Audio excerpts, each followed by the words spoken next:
Salutations, people who watch things on the internet.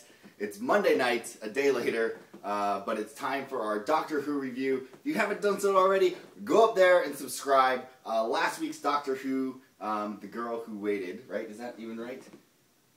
Yes, The Girl Who Waited reviews will be down there. We'll throw something over there, maybe my Star Wars rant. See, I did get it. I got the Blu-ray, which is good. Make sure, go subscribe, do that, right? And just click, right? It's so easy. And give this a good thumbs up if you like talking about Doctor Who. Give it a thumbs down if you think I'm an idiot, because I don't really care. You know, whatever. Add it to your favorites. All these things. All these other YouTubers tell you to go do these things. You're probably sick of it. Anyways, look, there he is. The Doctor. That's my fancy new TV. But it would be cool, because we can play things back and talk about it, and you can watch it with us. And I can just say I'm making commentary over it, so I don't get in trouble with YouTube. So take that, YouTube. Anyways, that's not. This week's episode was called The God Complex, and I was very interested. I had some preconceived notions about what this episode was going to be, because at the end of the last episode, they showed the preview, and they made it out to be very much another monster episode, and like most of the season, that's not what it turned out to be. So, my first reaction to this episode, and spoilers, whatever, was I was kind of disappointed. But as I sat after the episode, I knew it was going to be those. I felt disappointed, but the more I think about it in the future going forward, I think I'm going to like it more and more. But I'm still only like 15, 20 minutes out of watching it, so I still haven't completely processed everything that's going on. And I think the main reason that I'm not liking this episode right now is the overarching story of the Minotaur, I think is what they call it, is this big cascade of story to get us to essentially the last 10 minutes of this actual episode. Maybe not even the last 10, maybe like the last 7 minutes of this episode. Because ultimately, at the core of this episode is a Dr. Rory Amy episode, almost in a way that The Girl Who Waited wasn't a Dr. Amy Rory episode. And I think this episode would have been a lot different / better, and I use that word very cautiously, if they had put the context of the Amy Dr. Rory storyline in some kind of other shell. Because we had this shell of we're trapped inside this maze, very Homer Odyssey, I think it's Odyssey, down the Minotaur's maze, and they're not sure, and they have to go fight him. But really that had some moments which led to this understanding. It got us to the place we needed to be. And that's what the purpose in that part was, is it got us to the place in the last... Because I got done, I was watching the episode and I watched the time, you know, we could see the time. And I was like, there's 7 minutes left, and the climax, in the essence of the Minotaur, the Minotaur, and everything had happened. And I'm like, we gotta fill this time, and I knew we were gonna get back to a core of what we really needed to talk about was Dr. Amy Rory relationship, and how that is factoring into episodes 12 and 13, which are coming. Which I made a mistake last week. 12 and 13 are not a two-parter. They're 2 separate episodes, so I was kind of hoping they would be a two-parter to draw us in to the stuff that apparently we're going to get wrapped up in 2 more episodes, which is not much in a Doctor Who world, so I was hoping for a two-parter that would at least, whatever they're going to throw at us, and I don't think it's going to be in the next, well, some in the next episode, but mainly in the last episode. I was hoping they were going to stretch that over 2 episodes. So I guess it's not necessarily a true two-parter in the sense that a lot of stuff's been two-parters, but in the sense that we're going to see some through storyline definitely take place over the next episode, which is called Closing Time. Hopefully not like that horrible song. That's not a bad song.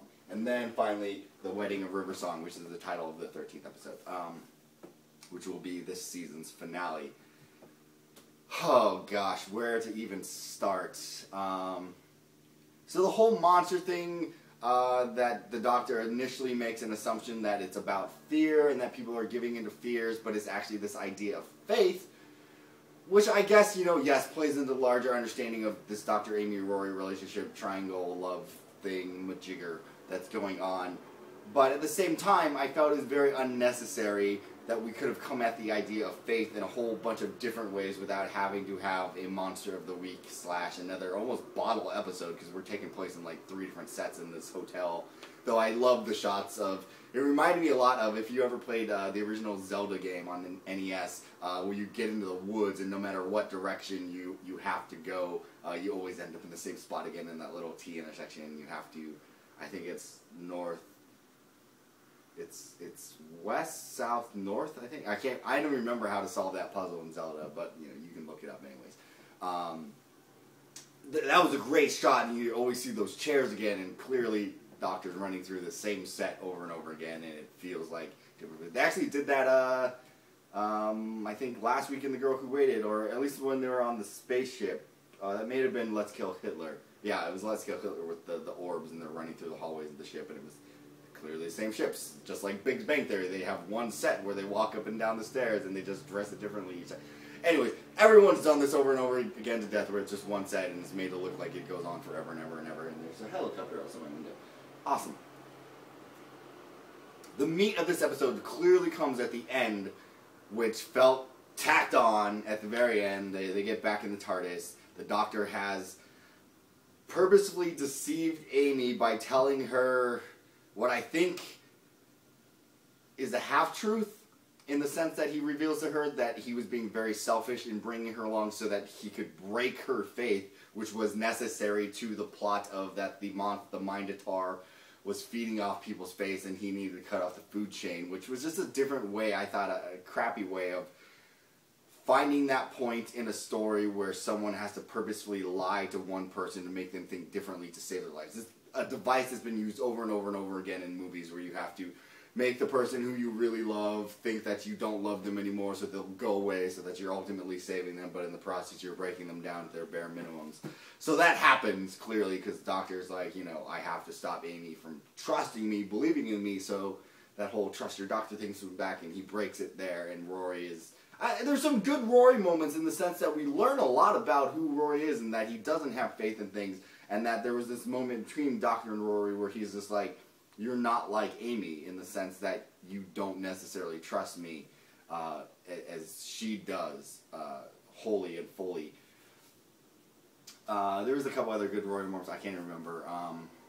But this idea that the Doctor is now pushing them away, which it almost felt a lot that this was very out of character for the Doctor that we've been getting to know up to this point in this season. A very deceptive, malicious Doctor, and this was almost a deceptive, compassion Doctor that he really was carrying.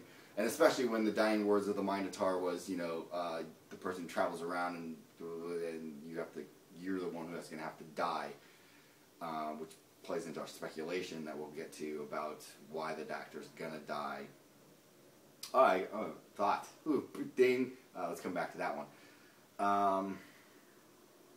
So I wonder if this is really a back-end way of removing Amy and Rory for an episode or an episode and a half until we get the season finale, so that they can come back and now have a different perspective about who the Doctor is ultimately and his relationship to them. And this really solidified... Oh, there was a moment where they almost dug it back up, where they played on how much Amy and the Doctor care for each other a lot, and there's that picture, that shot of Rory just kind of being in the background, feeling very left out. They kind of dredged it up. But then also there was that moment where the Doctor calls Amy Williams for the first time. And how that really plays into his understanding of who she needs to be going forward. And then there's also that very confusing shot where, Amy's facing her little self, is her fear that compels her to have faith in the Doctor. We didn't... the one payoff shot in the room was we saw the shot of the clowns, and we had previously had the Doctor saying that he hates clowns and that, you know, this is the most horrible thing. And we never see that happen. The Doctor's room is number 11, which I think is interesting. Amy's room is number 7, which I wonder if, does that correlate? I don't even know. Does that, someone answer in the comments below if that correlates to how old she was when she first met the Doctor was 7. So, and then the Doctor does look in his own room. He sees something that's very interesting and says, "You shouldn't be here," or something to that effect. So, I wonder what these, and maybe that is what was fearful all along, and, here we go. It wasn't Amy's fear he was stopping, it was his own. And they were back, no, they were back in room 7 though. But, okay, yes. They were in Amy's room in terms of what she had to face her fear of in terms of her childhood. But ultimately, it was the Doctor's fear of what he saw in this other room that really frightened him, that was bringing the Minotaur towards them in Amy's room. And it was him having to let Amy go because he has faith that she will ultimately save him, or he had a lot of faith in her, which clearly we saw some of that from before in the beginning of the episode with the Indian doctor lady. He's like, "Pond, you're out, you know, you're fired." And that ultimately was him getting rid of his faith and stopping the Minotaur from coming after them. Which could be wrong. I could be way wrong on this, but in the Stephen Moffat world of Doctor Who and the mind games that have been played with us this season is another classic case of misdirection for us in terms of we're supposed to think that it is Amy's lack of faith in the Doctor by him telling her that he was doing it out of selfish reasons, but ultimately he was convincing himself, which plays in, I think, greater to the fact that he lets them go, that he wants to save them by giving them their house and the car and everything. But I also had an initial thought when they showed back up on Earth, was that this whole mind perception thing that has been going on. Because essentially the hotel was a giant hologram, holodeck style for you Star Trek fans, and that they sent it was wrong, but they were fully immersed in it and everything like that. So I wonder if this place that the Doctor dropped them off at, which their apartment, their little house had a blue door. I don't know if you noticed that. A very conspicuous, or I guess somewhat conspicuous blue door that they went into, or that Rory went into, I should say. That this whole thing could be a perception filter to make Amy and Rory feel at home and make it easier for the Doctor to let them go for their own good, which he meant. Yeah, I think he is still trying to protect them. Yeah, so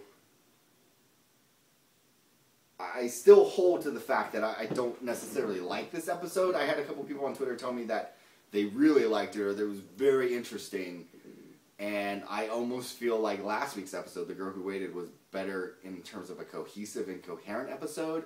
I think this has some deeper veins that, as we think about it, will reveal a lot more, but in terms of a standalone episode and it feeling like it flowed and went well, was okay. I think the Weeping Angels cameo was kind of whatever. The people who had been eaten or in the walls was kind of interesting to see some of the other species show up, like the Centaurans and the cat women nurse people. So I don't know. I'm very interested to see what Rudy and Liz on Timey Wimey TV, if you haven't checked them out, do that, have to say about this episode. I really wonder how it's going to play into the next 2 episodes. I'm glad Craig is coming back from the episode, I don't remember the roommate episode. The Lodger, that's what it's called, The Lodger. Him and Sophie, his girlfriend, are great. Yes, that was a mind perception episode, so not completely sticking to my guns about this. We'll see the return of the Cybermen next week. We'll see the reintroduction of, what are they called, the Cybermats, the little remote control things that they gave it away after episode 1 on the iTunes. There was a featurette about them, so it's like, this doesn't happen until way later. Then, and spoiler, River comes back next week, but there's no mention of Amy and Rory. Spoiler, the last episode, we see River again, the silence again, but there's no mention of Amy and Rory, though it is called The Wedding of River Song, So I don't know if we're going to have a culmination of Doctor and River's storyline there. I don't know if Amy and Rory are going to come back. I don't even know if we're going to get to the conclusion of the whole silence thing and ending back up in Utah, because it could just be a giant cliffhanger because Moffat is an asshole like that. Sorry, Steven, and that's sorry for the cursing. I don't curse in my videos. I do it every once in a while in real life, but anyways. So it could be just Moffat messing with us some more and more, and it could just make a whole lot of sense. I have a slight fear that this season as a whole is going to be a letdown, and it really is a drag into the next season. And we'll have to wait forever for those to start airing and then get split up into 12 parts and all this mumbo-jumbo that happens in terms of this. I did learn some interesting things listening to Timey-Wimey. I haven't been following Torchwood, and some of you may have.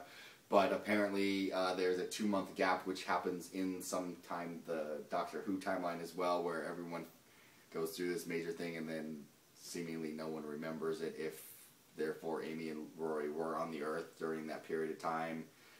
So that could still come around. They could make some reference to this whole Torchwood Miracle Day event that happened somewhere within the relative timeline of Doctor Who. I'll say it again, I still think we're going back to the crack in the wall, especially with this episode dealing with young Amy and her fears, and the Doctor really, if he truly regrets bringing her along for selfish reasons, that we're headed back for a giant reset. Especially since the Doctor's been setting up Amy and Rory's life, which seems very out of character for him to want to set little things in place. And they don't even explain how the Doctor brings them back to this place that essentially is set up for them. Like, he throws them keys, so in a sense, in any logical reason, it meant that he went there and prepared that space and time for them, which wouldn't make sense, and we've had no point of reference for Amy and Rory's future outside of anything. We only catch up with them at the past. Or the Doctor has now reset things and put them into the summer before everything happens at Lake Silencio, and they're inside this house when, you know, we remember at the beginning of the season, we're like, how did they get inside this house? Where is the Doctor? And they get the invitation, could be from inside this house, and we kind of have a film noir-esque style of storytelling where we have now just led ourselves up back to the beginning to what is going to happen, and then we're going to see what does happen, and then what presumably will change or not change the death of the Doctor and explain more things. And the girl in the astronaut suit in River Song, who is Amy and Rory's daughter, who also falls in love with the Doctor and gets married. So many things going on, and it's a matter of just whatever's going to happen. I don't know. So that's my review for the God Complex, which may be, now that I think about it, talking about how the Doctor here is fiddling with everything, and he's trying to play God, and how he may just need to die as the Mindtaurus, whatever, Mindator said he needed to do. So, but we could come back to a Ganger Doctor and it not just actually be him anyways, and who the heck knows? I have no idea. So, go leave some feedback in the comments. Go leave some questions. Go leave some discussions. You guys had some great questions last time. Thumbs up, thumbs down. I don't really care. Go subscribe. Go check out last week's episode. And we'll be back next week with an episode review of Closing Time. Alright, see you guys later. Adios.